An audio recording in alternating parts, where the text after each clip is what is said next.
Hey, keto freaks. In case you haven't heard, Richard Morris and I are turning the entire town of New London, Connecticut ketogenic in July 2017. Keto Fest isn't a conference. Conferences are for professionals. Festivals are for people. We will have some great speakers, yes, but also a pig roast, music, movies, cooking lessons, fitness lessons, bike tours, walking tours, and a whole lot of camaraderie among fellow Ketonians. Richard and I will both be there, as will many of our podcast guests and Facebook group admins. There's so much going on, I don't have time to tell you here. So go to ketofest.com and add your name to the mailing list so you'll know where to go and when in order to get your tickets. Keto Fest, real keto for real people.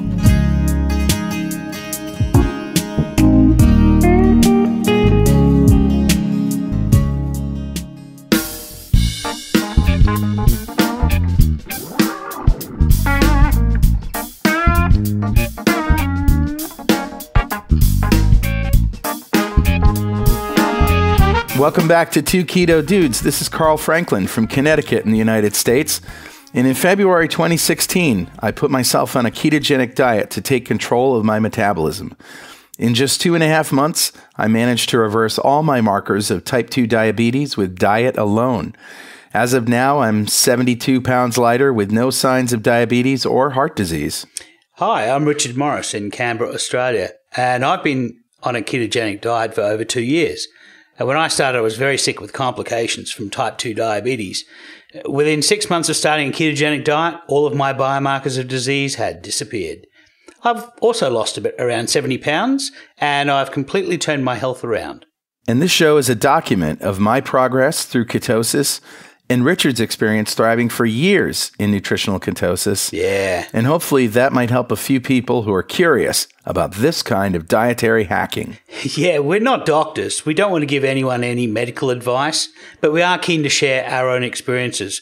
We're actually both software developers, so we're not afraid of a few technical details, are we, Carl? Nah. But we have done some research into our own deranged metabolisms and the science behind that, and we hope to share some of that research.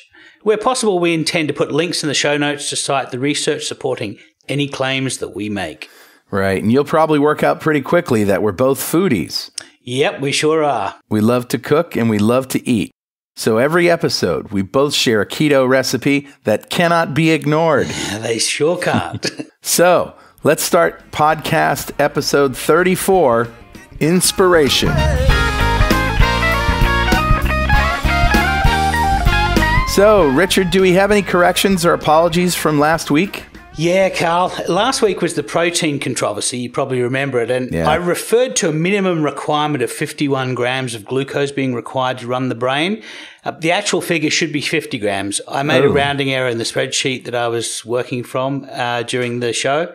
But the math on our post is all double-checked and hopefully free of rounding errors.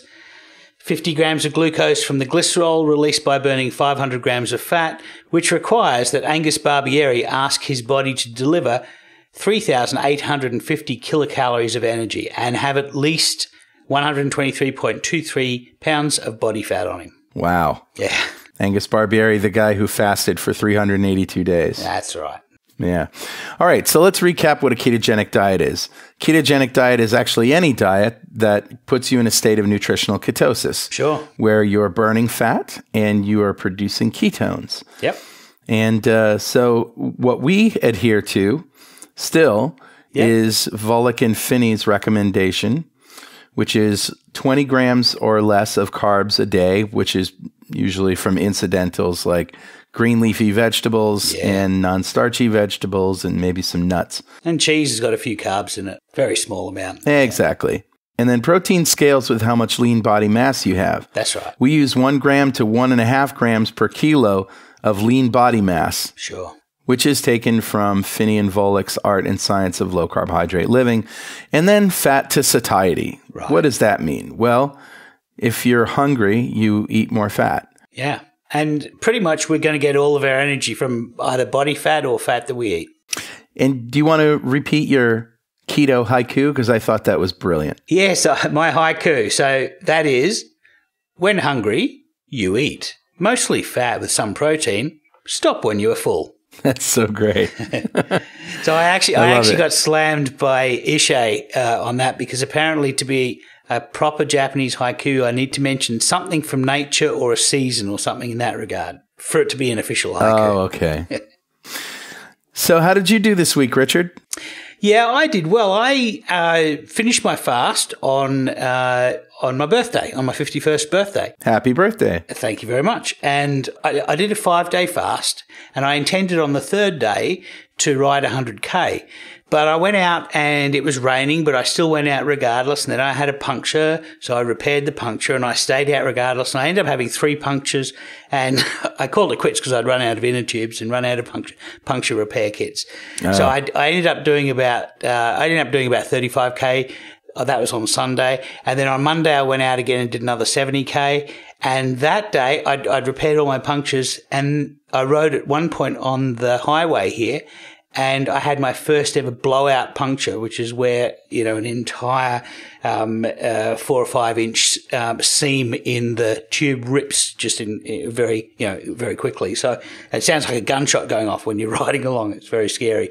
Yeah. And this was on the highway, but so I repaired that and I kept on riding. So and then the following day on my birthday, I did another 30K. So and this is all fasted, mind you, 5 days fasted. So it's remarkable how much energy somebody with a fair amount of body fat can draw out of their body. That's fantastic. Yeah, and then on Wednesday we went out to Julie's club, the Press Club, the National Press Club of Australia, and we had a meal which was normally if I have to go out, I have to sort of have a few carbs because I'm going to a restaurant, but I decided what I would do this time is I'd try really hard to eat at a fancy restaurant and be totally keto. Awesome. I've got the meals that Julie and I both had at the Press Club on our blog, and Julie had a barramundi ceviche, which is it's a raw fish. It's a fish cooked in acid. Yep. And for my appetizer, I had a sashimi of yellowfin tuna. Nice. Which again is very keto, yeah. And then for our mains, we had espresso infused pork belly. Wow. With a textures of cauliflower, and it was cauliflower veloute and cauliflower freeze dried florets, and it was very fancy. So, but that was all totally keto. So, as I say, I've got them up on our blog post, and you can go have a look at those and see it really is possible to eat keto at a very fine dining restaurant. That's great. Hey, how was the reaction to last week's show, the protein controversy? Yeah, some of the things I said were a little bit controversial, and I was hoping to get more of a reaction than I ended up getting. So far, I've only got one response by a guy named Bocky Dog, who asserted that it would be ludicrous to imagine that a few micrograms of aspartate would drop ketosis. I'm going to do the experiment. Next time I do a fast, I'm going to do some exercise to make my body produce ketones, and then I'm going to eat something like egg whites, a large amount of egg whites, which have a fair amount of aspartate in them, and see what that does to my ketone production. So I'll do the experiment and I'll find out. Okay. Yeah, so that's all for me this week. Carl, how was your week? Oh, man, I'm having a great week. I'm in Atlanta this week Nice. For the Microsoft Ignite conference. Yeah. And I went on the Facebook group and said, hey, I'm in Atlanta. Does anybody want to have a meetup? And that's MEAT. Yep. And so we did. I got about 5 or 6 friends in the local area that are on the Facebook group that came down, and we went to a Brazilian steakhouse where they keep bringing meat until you say no more. Yeah. Nice. And it was wonderful. First thing I did when I got here, which might be germane to the show, we'll ask Kevin about this, but when I got here, they put me up in a Hyatt that it's a suite, so it has a kitchenette. Sure. Yeah. Now, there's no oven, of course, but there's a microwave, there's a fridge, and there's a countertop and a sink. And so what I did, the first thing, I went to Kroger, which is the local grocery store here in Atlanta, if anyone's ever seen Good Eats, right? Yep. I don't know this, but I actually may have gone to Alton Brown's Kroger because I'm in Marietta. Wow. And I'm not sure, though. I'm not sure. Just a remote possibility. Anyway, so I brought some coconut oil with me, so I didn't need that. But I did get a stick blender, which I did not bring with me because I don't have one. I had to buy one. I had to buy one, but it was $20. No Okay. problem. And it comes with a little container that you can use to blend stuff in. Yeah. And you'll get lots of use out of it. Yeah. And I also got stuff for a new non-alcoholic drink that I half invented with the bartender at Daddy Jack's, Corey. Nice. And I call it the Carl Franklin. Why not? Yeah, why not? It's pretty simple, really. You take some seltzer water, otherwise known as soda water, otherwise known as club soda. Sure. It's just fizzy water with no flavor, no calories. And you add to it some fresh lime juice. And when I'm home, I throw in a little apple cider vinegar. Nice, yeah. Which I also bought at Kroger, by the way. Yeah. And some orange or citrus bitters, just a few squirts of that, and some salt. Nice. So it's it's almost margarita-ish. It's very margarita-ish, and if you want to, you can add some alcohol to it. But Sure. I quit drinking, so this is really good for me. And somebody brought up in the forum, nothing worse than a reformed drinker. Right? Yeah, don't get all annoying on us. Yeah, I'm not going to be that guy. I'm not preachy. No, I won't let you be that guy. No way, man. No way. I appreciate good bourbons and scotches. They're wonderful manna from the gods, but I just want to be nicer to my liver. You don't need them in your liver right now. Yeah. Fair enough. 50 ways to love my liver. So I decided after a couple of days of keto coffee every morning and only eating one meal, I would check my blood sugar and my ketones. My ketones yesterday were 1.3. Nice. Yeah, very nice. And my blood sugar was 85. That's not bad either. That's pretty good. So I would say I'm having a great time. I didn't bring a scale, so I don't know, but who cares? I'll let you know next week. Who cares? Yeah. Well, the good thing is that you're in these conferences, these software conferences are carb fests. Right. So if you can manage to stay low carb in that kind of environment, then you're winning. I chalk that up to having keto coffee every morning. Yeah. I just blend a tablespoon of coconut oil and a shake of cinnamon into a regular cup of coffee, which I do half decaf just because I like coffee and I want to drink more of it. Yeah. So, and that just kept me on the straight and narrow the whole time. I really didn't feel like I needed to. I never was tempted by anything. That's awesome. Well done. So one more thing I want to mention, and I mentioned this in last week's show, that I've decided to hold the first ever, for me, keto retreat. Yeah. This is going to be the second week of January. I'm going to rent a house in Las Vegas, and it's got a great kitchen. It's got room for everybody to sleep in. It's a big house. There's a pool and a spa and a massage chair, and I'm going to take 10 people. Now, this is not for keto experts, is it? This is really for newbies in their first week. You got it. The first week is the hardest, so it's really for those people who want to take the plunge, but they need a commitment device. They need something that is going to keep them on the path for a week. Yeah. And that's why we go away, go away. And, I looked up some keto retreats or health retreats, and they have cruises and stuff. And there are all sorts of these ones down in the Caribbean and, in these lavish places with, where you get pampered and all that stuff. And that's not reality, So I wanted to do something where we were a little bit more in the real world. We're in a kitchen, we're cooking together, and actually going out to restaurants together. And doing what Julie and I did the other day, which is finding a restaurant and making keto from what they have on their menu. Exactly. So that's what we're going to do. We're going to go to a regular restaurant, just a family restaurant. And then on the last day, we'll go to Texas de Brazil, which is another one of these Brazilian steakhouses where the gauchos bring steak and meat and more meat until you say no. Yeah. Awesome. Yeah, so that's it. Well, we do have a special guest today, but before we get to Kevin, it's time for Mail! We're justified and we don't need I love doing mail. So Jason says, I just did the math, which is apropos considering our last week's podcast was quite math heavy. Right. And Jason says, I just did the math. 2,000 calories of ribeye costs $2.39 less than 2,000 calories of Cashy Go lean crunch bars. This portion of Two Keto Dudes brought to you by Kashi Go Lean Crunch Bars. Not anymore, it isn't. I think it's brought to you by 2,000 calories of ribeye. Yeah, right.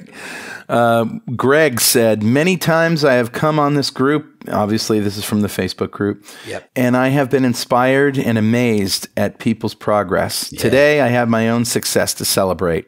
I'm about halfway to my weight goal.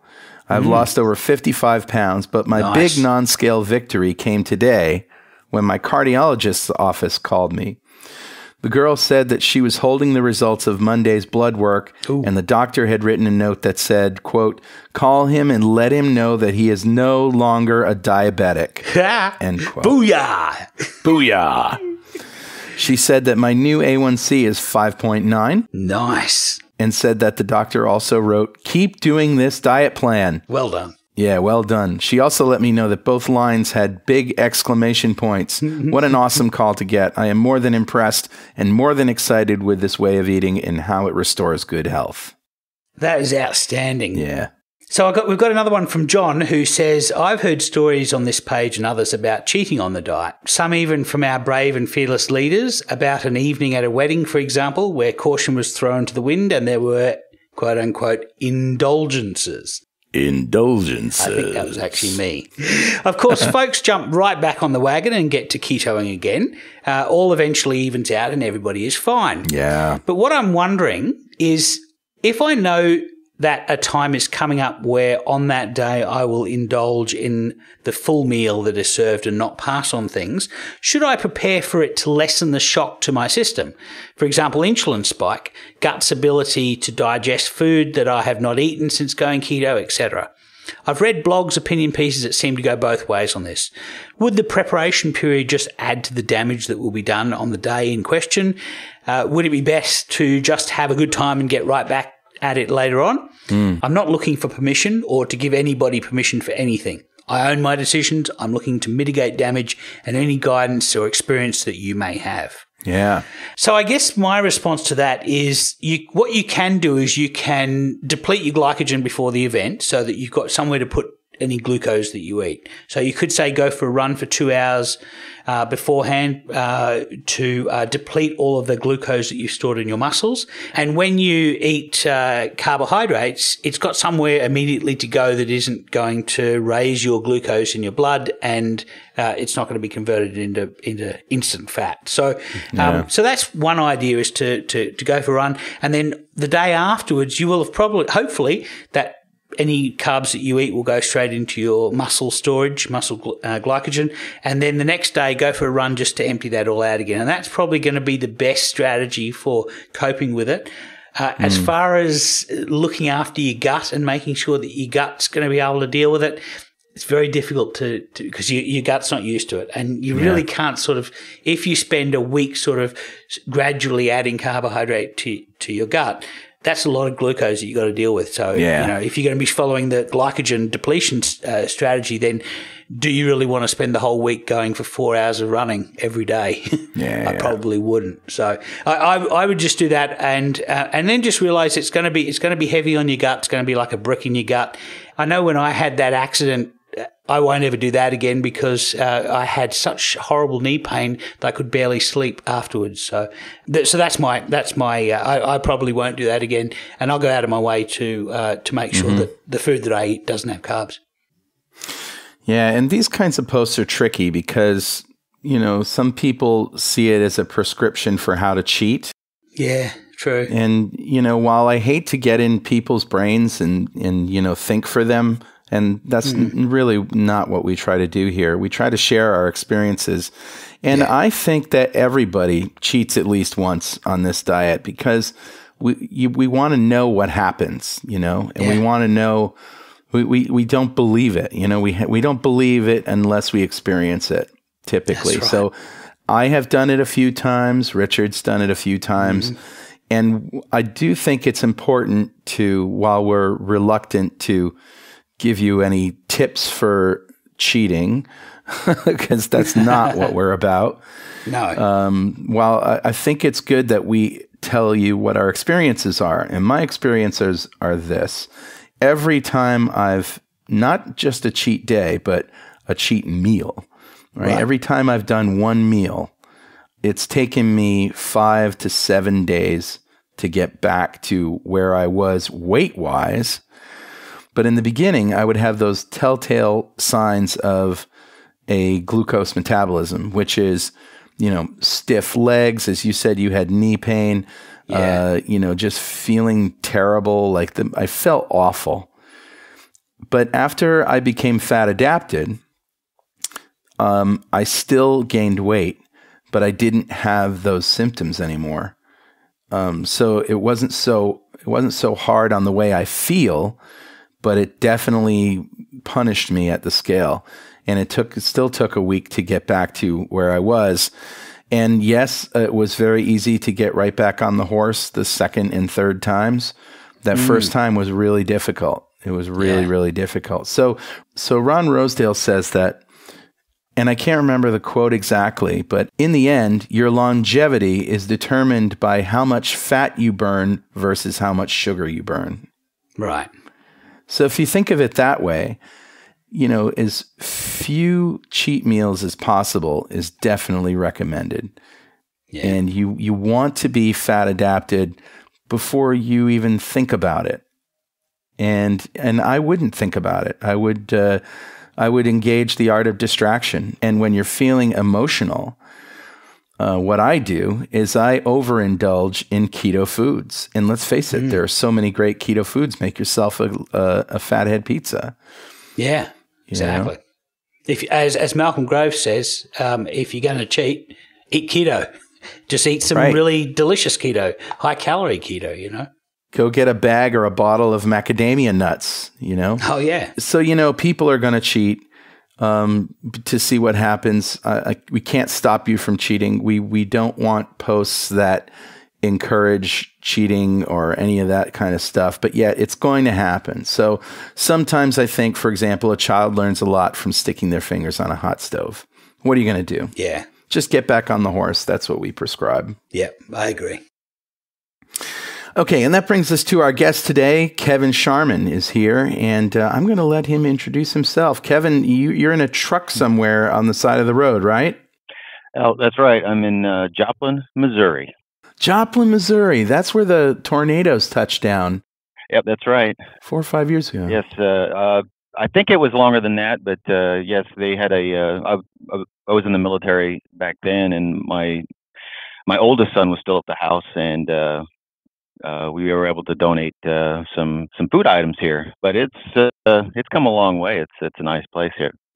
So, Kevin, you have so many stories. Let's start with your story of your military service and what happened and what led you to this point of ketosis. Sure. Oh, and thanks for the opportunity to potentially embarrass myself in front of 70,000 listeners. Oh, yeah, absolutely. You're more than welcome. We're experts at it. All right. Well, I'll give you the Reader's Digest version, but I'm about you guys' age. I just hit the big 49 back in March and approaching 50, and joined the Army I joined the Army in 1985. So I was going to retire in 2005, but I liked it so much I just kind of hung around for another 5 years. Yeah. Okay. So deployed real world deployments 5, 3 in a combat zone, Desert Storm, and Afghanistan once, and Iraq again. Well, before we go any further, thank you. Yes, thank you. Yeah. Thank you very much. Hey, thank you for your support. And there's my computer overlord. Sorry. That's all right. Deployed to Haiti, and also during Hurricane Katrina down in New Orleans. So some, not all of it's combat. It's not all action and adrenaline. Right. But yeah, so I've always had a weight problem ever since I joined the military. As a matter of fact, I was at my peak in physical performance when I was 18. Sure. But I never had that belly back in the day when I was growing up. I went to basic training in Fort Benning, Georgia, in the hottest part of the year, June, July, August, September, and the drill sergeants encourage you to eat everything on your plate. unless you want some punitive punishment there. Isn't that crazy? Yeah. So, and the military adopts, and as far as I know, they still do a calories in, calories out approach, and that's what was accepted. So, Right. I've always had. I'm just a medium-sized guy, 5'8", 5'8.5" if I stand up really straight.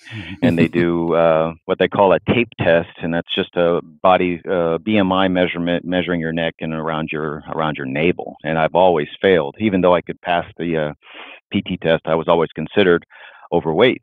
So that's when it started, back early. And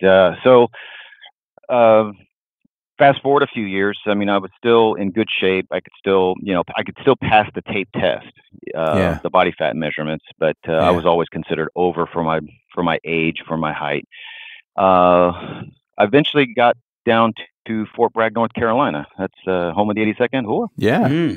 They specialize in real world deployments. They have to be anywhere on the planet within 18 hours, and we catch a ride with the Air Force.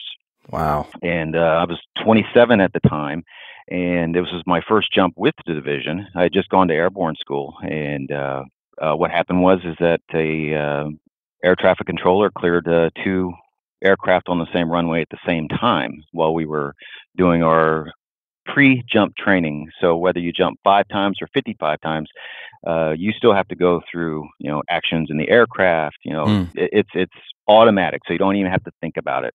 Right. And one of the guys that was in the mock doors happened to look up and saw the crash as it was happening and yelled, "Crash, crash, crash." I turned around, saw a spinning fuselage heading my direction, and we just all picked a direction and took off.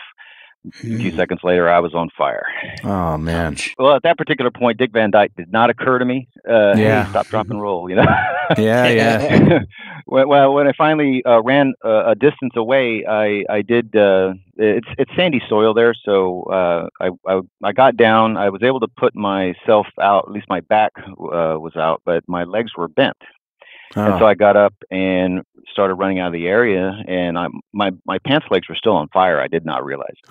And this dude intercepted me. He was like, "Hey, you're still on fire!" He grabbed me to the ground, threw me to the ground, started ripping my clothes off. I was like, "Wait, I just met you." Yeah,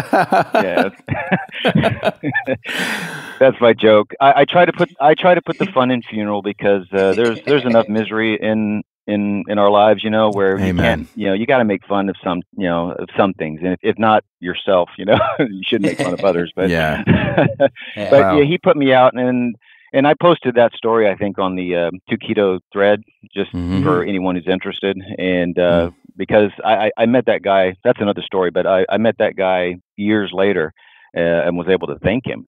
Yeah. So I got up, I walked around, it was misery everywhere.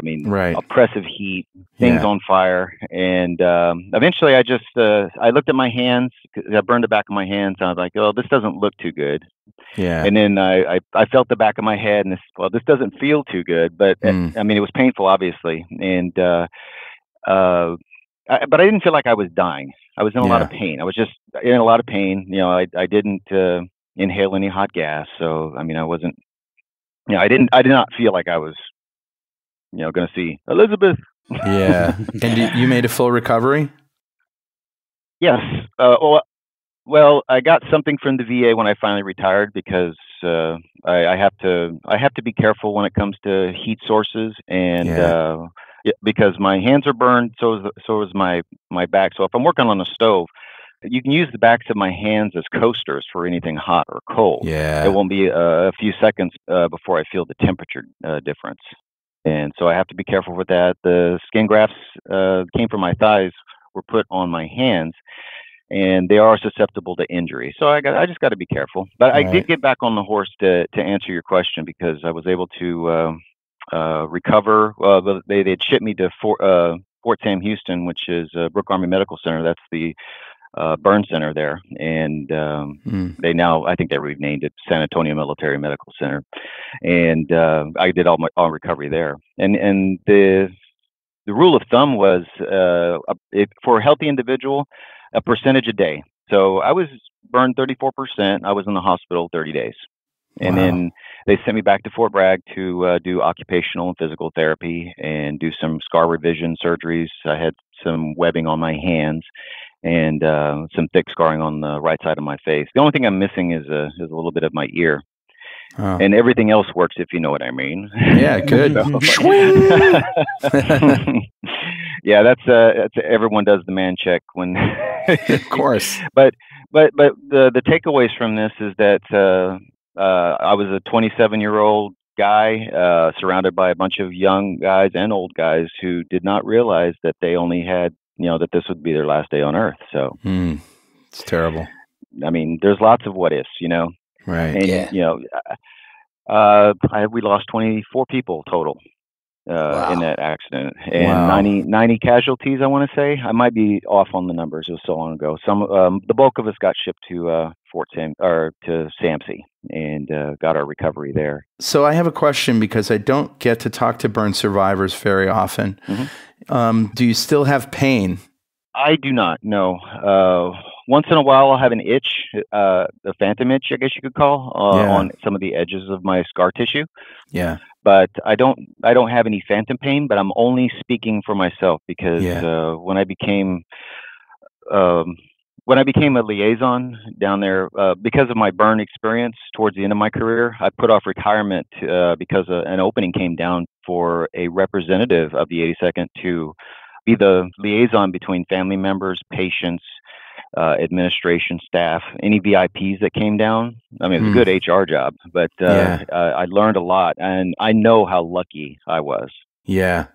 What a harrowing tale. Yeah, but you know what? As soon as I got done with when I got discharged from the hospital, I was obviously messed up, and because I was wearing compression garments to smooth out the scarring, I was red-faced. I was obviously messed up, but you make it an object lesson.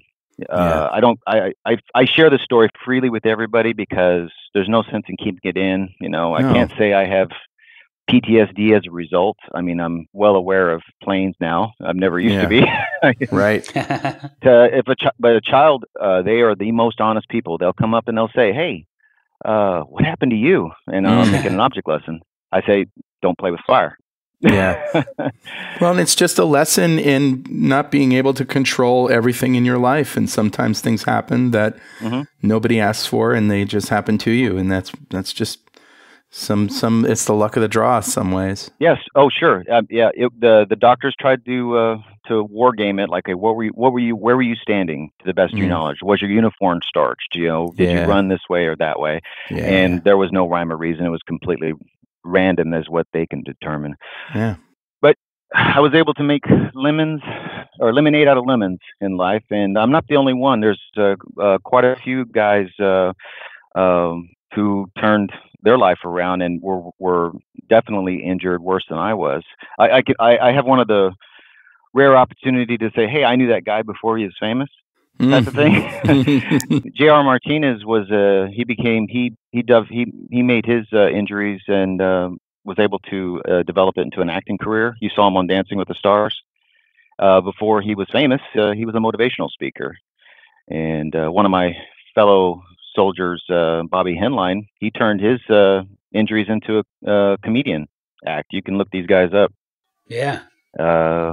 One other guy that sticks is Shiloh Harris. He turned his into a book, and so these guys injured much worse than I was. But holy crap, they have the they set the example on how to live. Yeah.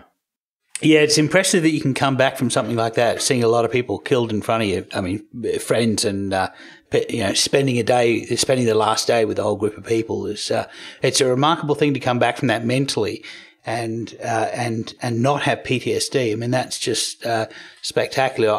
I went through not nearly as traumatic an experience, but September 11, I was working on Wall Street at the time, and I was 100 meters away from the buildings when they came down.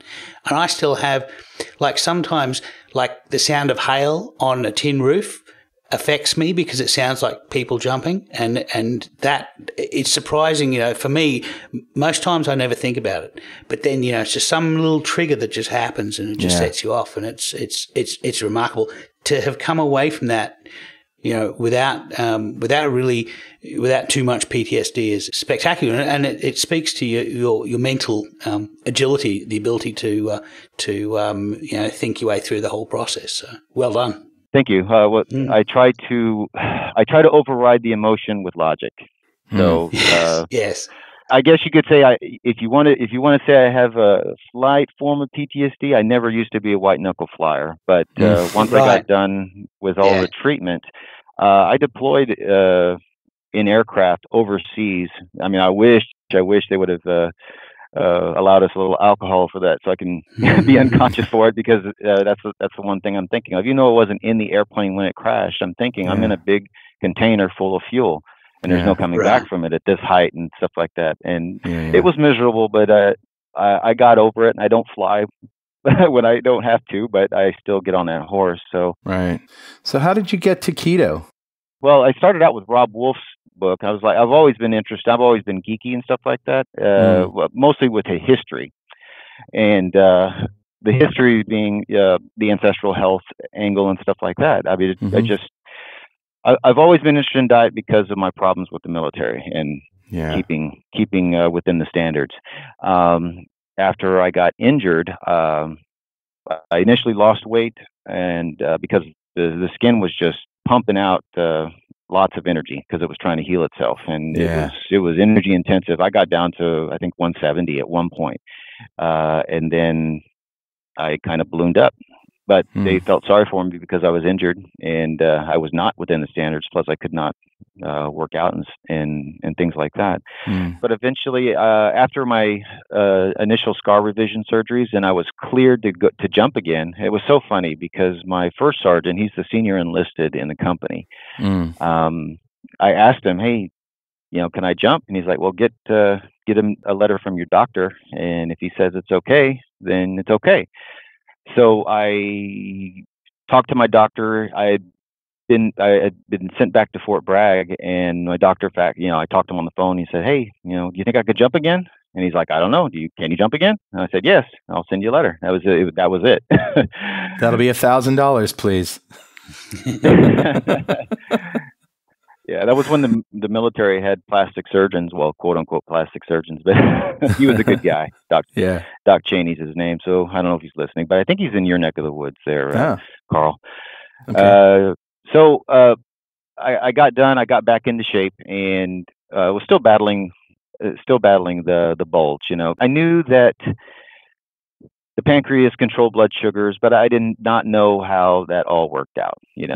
I thought I was in the calories in, calories out. Obviously, if you burn more than you take in, you're going to lose weight. Right. And I did have some success, but it wasn't easy. So what happened was, I'm going to fast forward. I got out of the military, and then I little less active. And one of the problems with being in the military is a lot of the physical ailments you have for abuse, over the next 20 years. This is just a non-scientific survey of mine, observational, is that a lot of soldiers will, as soon as they get out, they age really fast, or they have the same problems everybody else does. In addition to something that's like military specific, like your knees or your hips or something, that's a hard thing to overcome, especially if you've been in the airborne for a long time, because we do hit hard. And I was fortunate. I only had one knee injury, and so I had no excuse not to run. I survived the airborne with my knees intact, and so I think I really took ancestral health seriously during my time outside the military. I retired in 2010, and then spent 3 years just doing an office job. And then when I finally got a handle on it, I mean, I was still into the calories in, calories out. So I started running the stairs and that sort of thing. So that's the physical part of it. I have a son. He's my 15-year-old, and he had a lot of problems just growing up. A lot of food issues initially, allergic to a lot of stuff, and having bad gas or not gas, I'm sorry, but intestinal problems. And then and this is before we even knew that that, hey, maybe it's what you eat. But he was having some behavioral problems, and around 8 years old, and he has a slight speech impediment, so he's hard to understand, especially at 8 years old or 7 years old. He couldn't articulate what was going through his mind, and I mean, you could just see it. He has all of these problems, and then it was someone associated some behavioral health with the food that children eat. Yeah. And so we got a behavioral health referral from the military system, and we went to this one place locally in San Antonio, and we actually just wanted a child psychologist, and trying to determine what techniques we can use so he can deal with it. Right. And she's like, well, we prescribe medications here. And I was like, well, we don't want medications. And basically she said, well, why are you here? So we backtracked. That was our one and only visit. I think we maybe went twice, but that was it. They wanted to medicate Will's behavior into remission, and that was not okay with us. Yes, and so what we did was we put him on a real food diet. At this point, it was still paleo, but Will's behavior just normalized. He was able to cope. I mean, we're talking like rapid recovery. He is an awesome young man right now. He's 15, and he's also the one. Hey, you want to eat this? Is it paleo?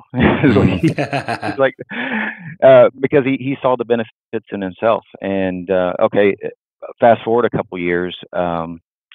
My wife, and this is 2016, I guess, was 2015 and 2016 was where I actually heard about keto. And I was listening to Rob Wolf's podcast, and he was talking to somebody else, and he'd mentioned ketosis this and ketosis that. I just kind of blew it off and said, oh, okay, I'll look it up later, And but then I come across other podcasts and explained it all, and I was like, wow, okay, well, let's give it a shot.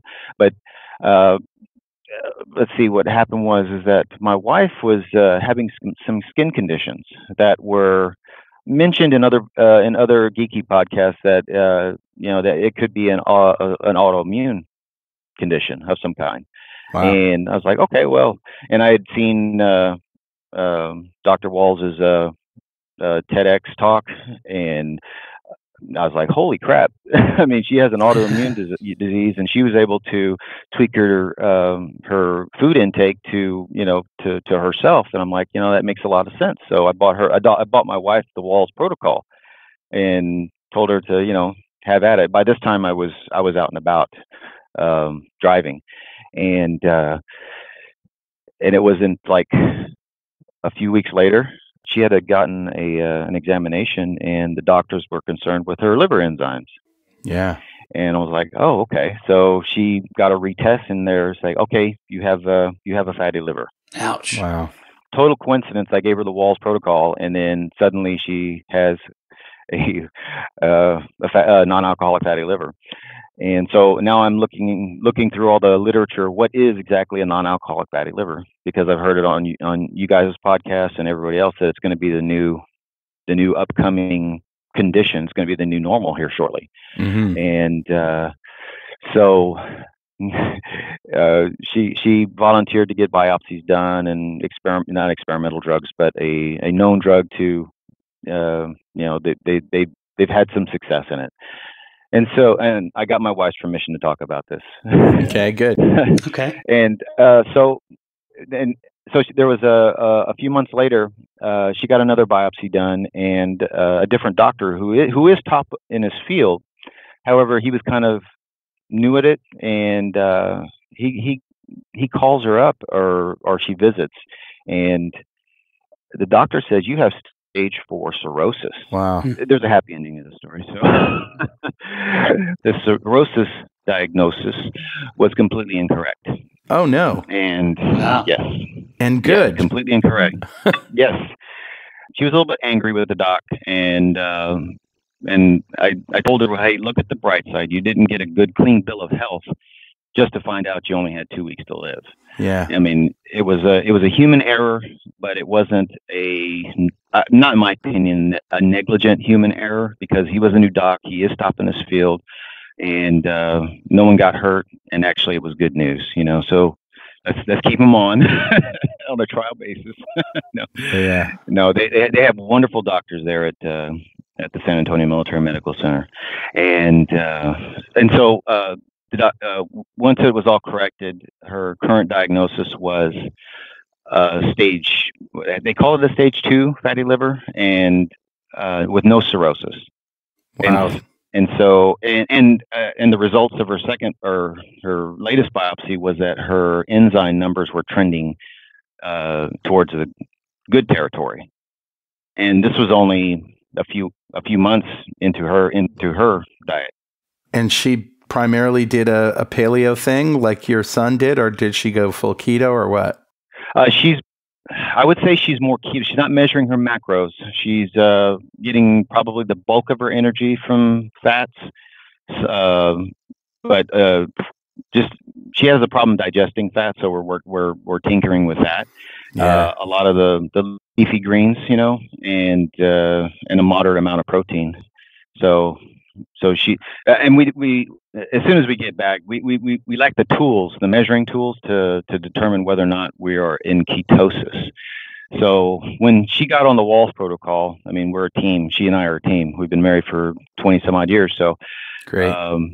So I did it because there was some concern about my weight and my becoming obese while out on the road, because it is a problem, because it's long hours and you get bored, and there's a lot of hyper palatable foods out there like donuts and Krispy Kremes, like Sure. Yeah.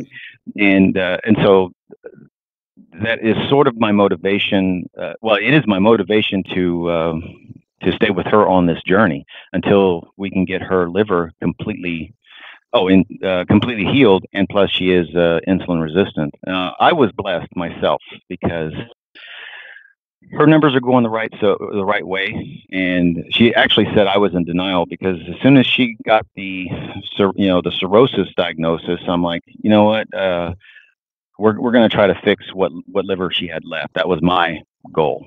Yeah. And she's like, well, she was under the impression there's no fixing this, and I'm like, well, we're going to try, because I'm not going to count on a transplant, So this is really fascinating. You started with your son, had really good results with paleo, and then your wife had really good results cutting the carbs and essentially being ketogenic, and then you tried it. Yes.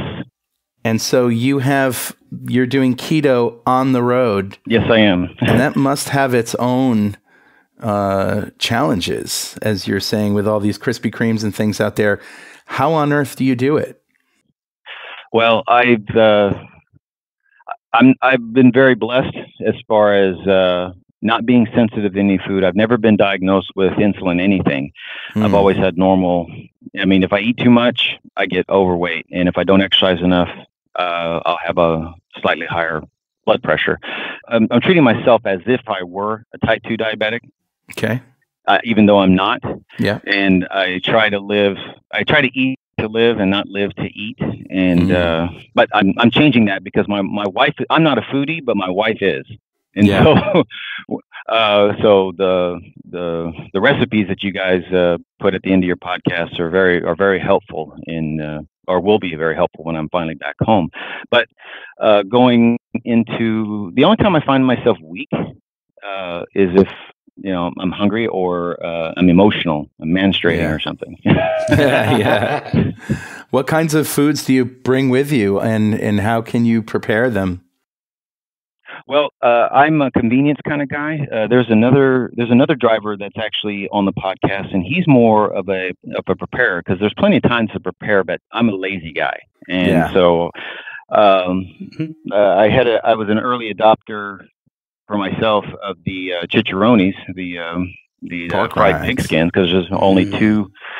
Because I lack the measuring tools on the road. Yeah. And so what I did was I started out basic. Okay, so I'm going to just eat enough protein to satisfy my cravings, because I crave. I was going to listen to my body is what I was going to do. I was starting out blind, and I was going to push as much fat as I can take it.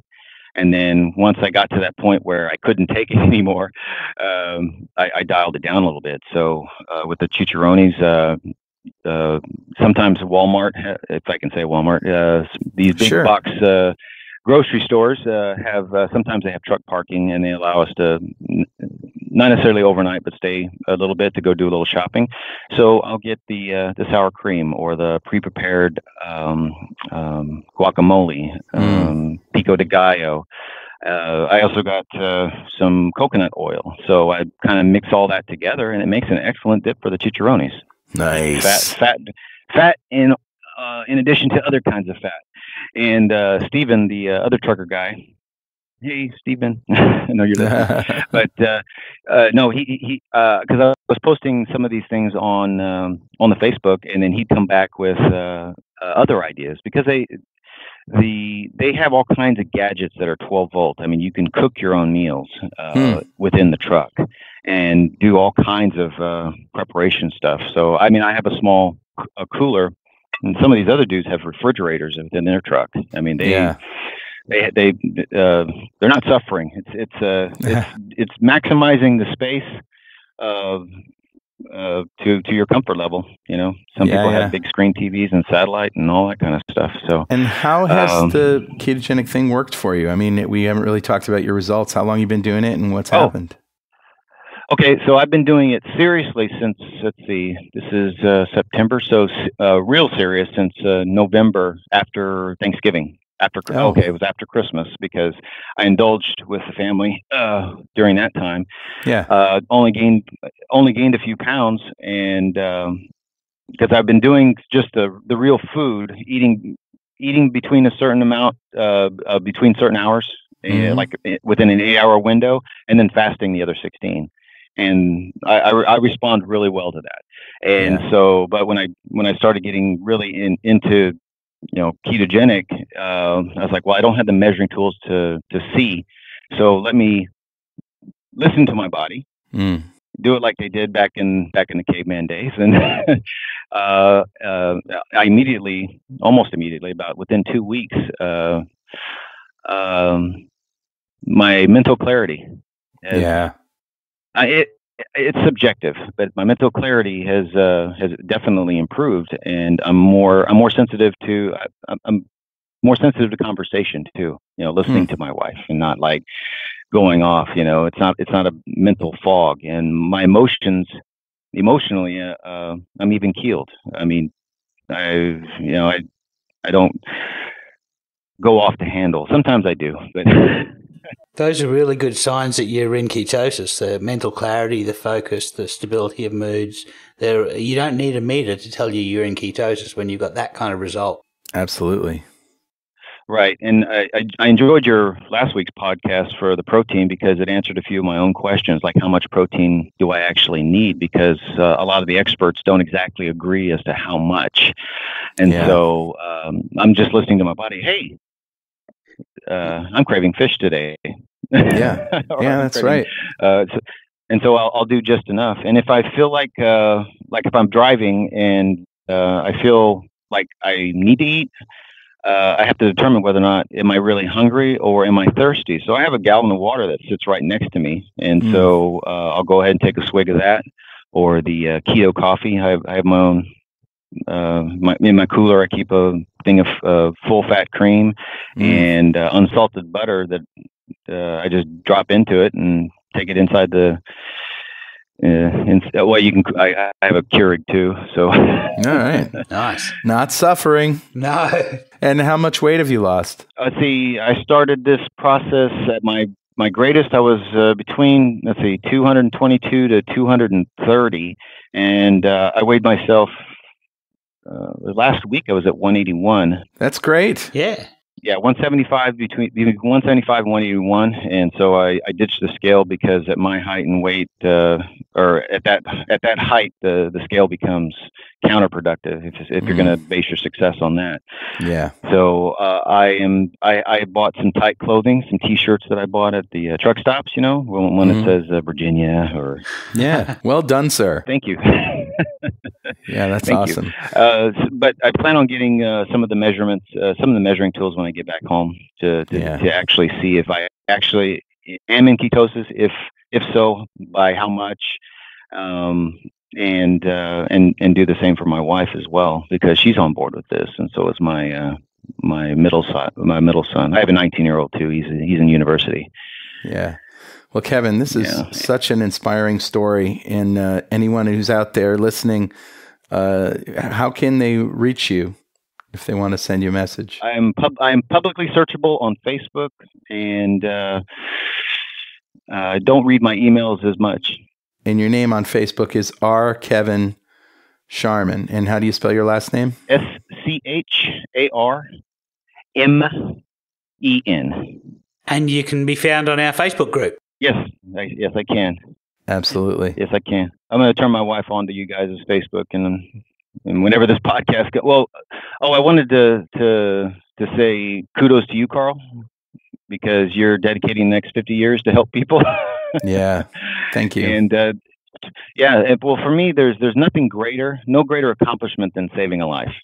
I totally agree. Yeah. And if you're doing that, and Richard's doing that, and you guys kind of beat me to the punch, because I was like, hey, I found this good thing, and then wanted to start a group and stuff like that. But I'll have to do it locally. Absolutely. Yeah, San Antonio has a diabetes rate that's real high, and so if I ever decide to become a nutritionist or something like that, I have a lot to work with. So the world needs more of us than there are of us. So that's true. And when it comes to saving lives, I can't take credit for that. Richard and I didn't invent the ketogenic diet. We can only hint and tell people about our experiences, and people's bodies heal themselves. I give my liver credit for saving my life. Yeah. Kevin, it's been such a wonderful time spending with you, and what an amazing story in 4 parts. It's just fantastic. Well, I hope I've given you enough material to work with, because I could keep going. Some of my stories are even true. Kevin Scharmen, thanks very much. Thanks, Kevin. All right. Well, then I think that brings us to recipes.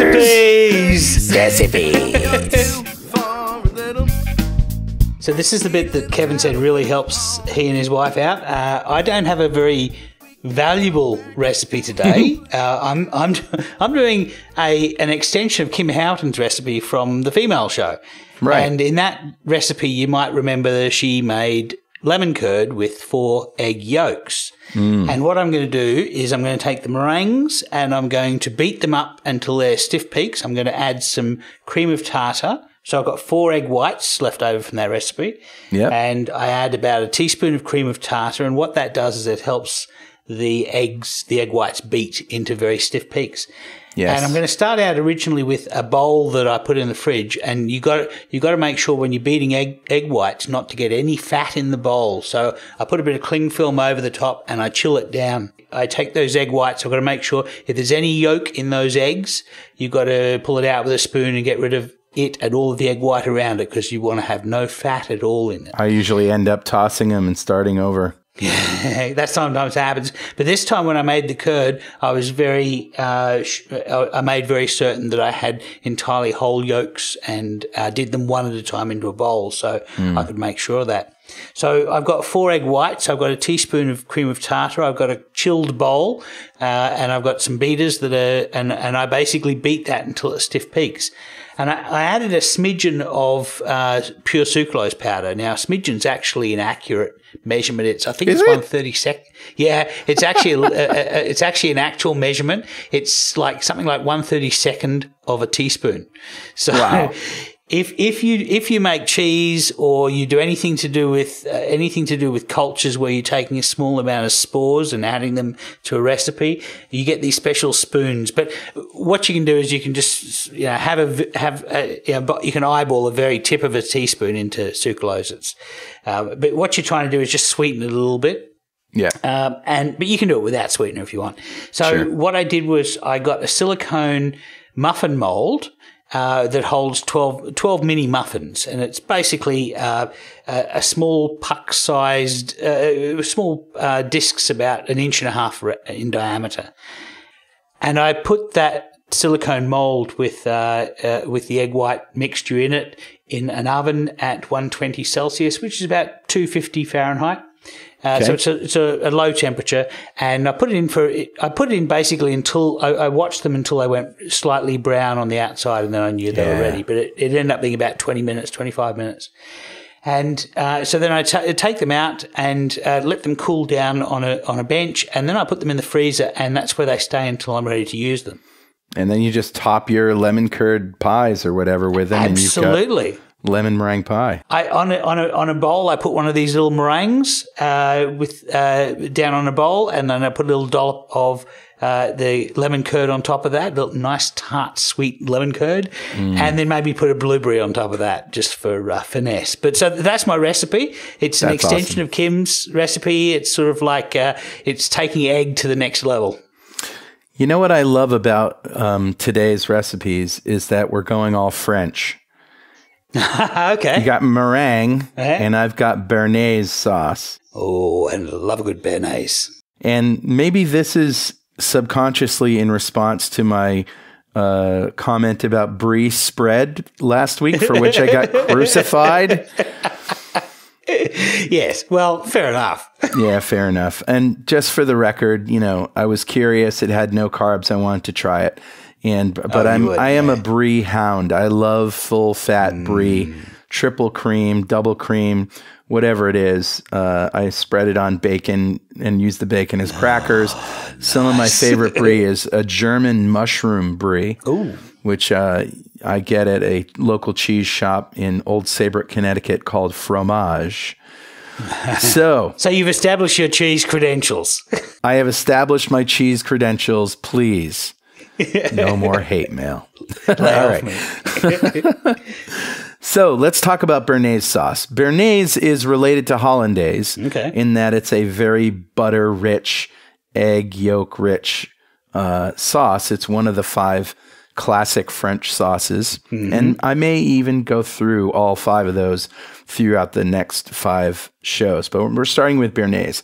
So béarnaise and steak are really a match made in heaven. But this sauce has a few other divine uses like over poached eggs or over roasted fish.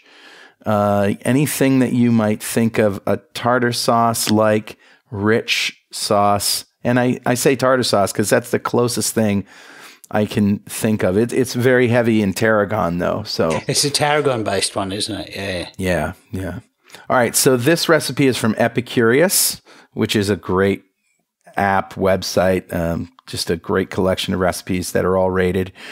And this makes about 1 cup of béarnaise. Now, before I tell you how to make it, let me give you my favorite application on the ketogenic diet of béarnaise. Sure. A lot of people complain that they don't get enough fat, and they have a hard time when they're hungry finding fat bombs or fat things that they can eat to satiety. So especially when it comes to meat, a lot of people don't like fatty meat. They're conditioned to eating lean meats. Yeah. And of course, filet mignon, beef tenderloin is a very popular lean meat. Sure. It's very tender and it's not very fatty at all. So béarnaise is great for taking a little bite of filet mignon and dipping it in your béarnaise or just spooning it over your steak. All right, so this makes 1 cup. You take 1 tablespoon plus 2 sticks of unsalted butter and cut them into 1/2-inch cubes. And you need 3 tablespoons of minced shallots.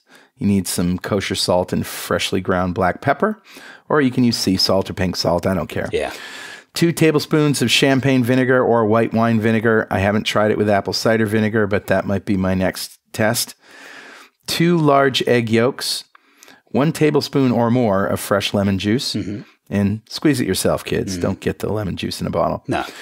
And then 1 tablespoon of finely chopped fresh tarragon. So you can probably see if you've ever made sauces before how this is going to work out. Yeah. But in case you can't, here's the recipe. You melt 1 tablespoon of butter in a small saucepan over medium heat. Mm-hmm. You add the shallots and a pinch of salt and pepper and stir that to coat them all up. Then you stir in the vinegar and you reduce the heat to medium-low and you cook it down until the vinegar is evaporated, which takes 3 to 4 minutes. Then you reduce the heat to low and continue cooking the shallots, stirring frequently until they're tender and translucent, caramelized, about 5 minutes longer. Transfer all that to a small bowl and let it completely cool. Now, you fill a blender with hot water to warm it and set it aside. This is just to warm up the blender. Right. And you melt the remaining butter, which is 1 cup or 2 sticks, in a small saucepan over medium heat until it's foamy. And you transfer that to a measuring cup. Now, you drain the blender, dry it well, so it should be nice and warm. Yeah. And you combine the egg yolks, the lemon juice, and a tablespoon of water in the warm, dry blender. You puree that until it's smooth. Now, you remove the lid insert, and with the blender running, slowly pour in the hot butter in a thin stream of droplets. Yeah.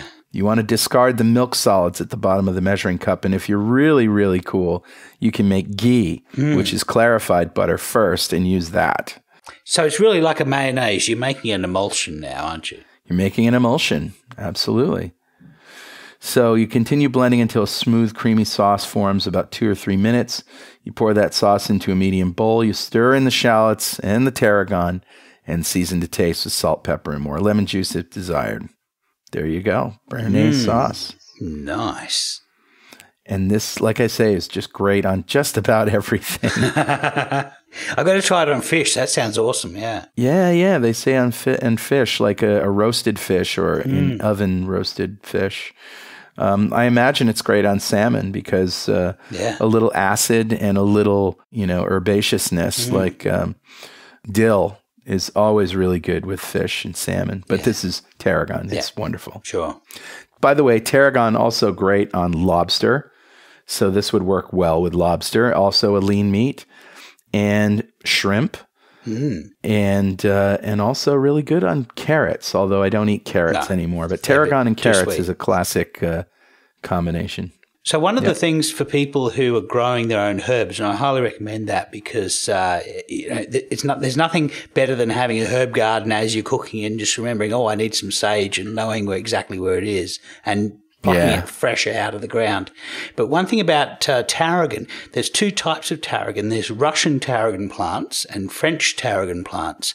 And in Australia, we can get the Russian tarragon plants everywhere, but the flavour is not as intense as the French.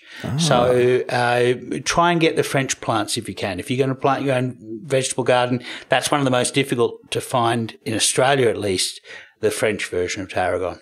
Wow. Good tip. All right. Well, that's a show. Of course, we'd like to thank Kevin Scharmen. Yeah, thanks, Kev. And of course, if you have anything you want to tell us, something we said wrong, something that you don't agree with, some more research that you've found to support or refute what we've said, send it by email to dudes@twoketodudes.com or post it on our website. And you can follow us on Twitter @2ketodudes or on Instagram @2ketodudes. And of course, if you want to join our Facebook community, it's fb.2keto.com. Of course, our blog is blog.2keto.com. Sure. Our recipe archive is recipes.2keto.com. And go to our blog and check out our posts. There's stuff there that not just Richard and I have posted, but the admins in our Facebook group as well. And if you like it, pin it on Pinterest, because that helps us out a lot. Sure. All right, man. Kevin, thanks. It's been a pleasure talking to you again.